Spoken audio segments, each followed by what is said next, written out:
But we have New York Republican Congressman Tom Reed with us on these developments.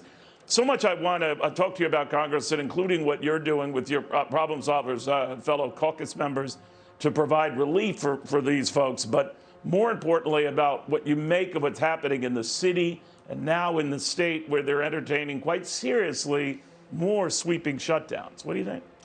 Well, it's great to be with you, Neil. And what I think is the approach should be more of a targeted containment strategy. And I supported the governor when he talked about having a containment strategy, not these mass shutdowns where it's a one-size-fits-all type of approach that he's talking about statewide from within the city, across the city, and across the state. And if you focus on containment, because now we have the testing capacity, now we have the contact tracing, now we've learned so much on the virus than where we were in the springtime.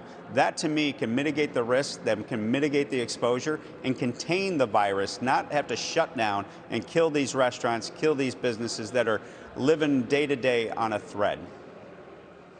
Why is it restaurants are always the first line of attack or to be attacked, especially when the data doesn't always jibe with the biggest contributors to the spikes in cases we have seen? In fact, they're fifth on that list. And I'm just wondering why and how they're constantly targeted. By the way, not just in New York, but every time we see spikes in other cities like Baltimore or certainly through much of California, they're the initial attack line.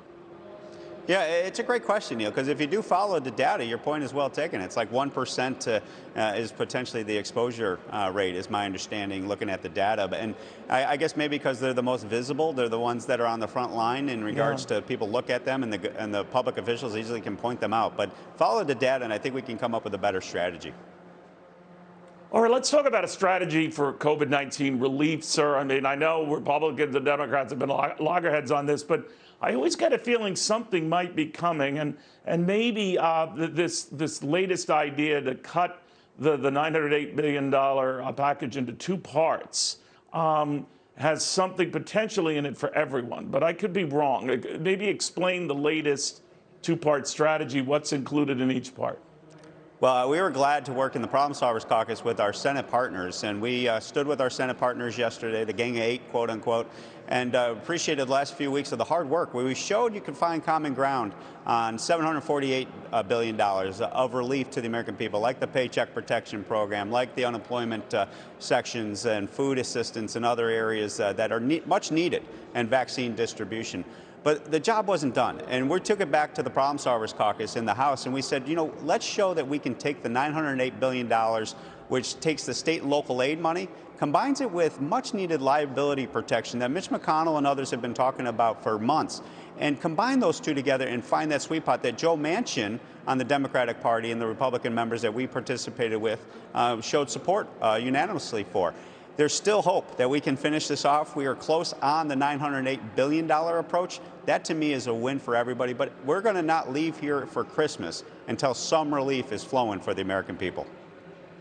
So by doing something that each side likes as well as each side dislikes, for example, Republicans are not keen on relief for cities, especially cities and states that might have created their own problems before the pandemic, but neither are Democrats keen on liability protection, but they might swallow their pride on these respective issues to get a deal done? Yeah, that's exactly where we are, and that's what we showed with our Senate partners and the members of the Problem Solvers Caucus. This group we founded and chair with Josh Gottheimer from New Jersey on the Democratic side, 25 members equally split, 50 members in the House of Representatives. Show you can do it if you listen to each other and you put the American people's interests first. And we showed you can do it. You can figure out these complex problems. If you listen to each other, you respect each other. You don't have to shed your ideology as a proud Republican and a proud Democrat. I'm a proud Republican, but I'll be willing to listen and find that common ground. And who wins in that scenario is the American people. That's what we need to do for the Christmas holidays in particular. Your optimism might be grounded in fact here, because we're just learning, per your kind of tease there at the beginning, Congress, that Nancy Pelosi has already invited Mitch McConnell, Chuck Schumer, and Kevin McCarthy, her counterpart in the House among Republicans, to work and to look at this package, presumably the two-part package you alluded to.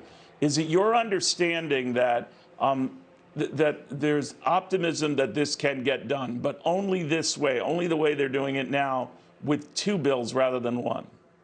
Well, I think I'm an optimistic person, and I'm just glad to see that the 4 corners, and that's been one of the things in the Problem Solvers Caucus we've been demanding, that the folks stay in the room and listen to each other. The 4 corners, when we talk about the Speaker, Mitch McConnell, Chuck Schumer, Kevin McCarthy, and as well as the White House, they all have to be in the room to finally sign off on this package, and that is a very interesting development that's happened in the last few minutes. All right, Congressman, thank you very, very much. I hope something can be hammered together. Those folks protesting in Times Square, restaurant owners that are sort of on their last leg, they need that relief.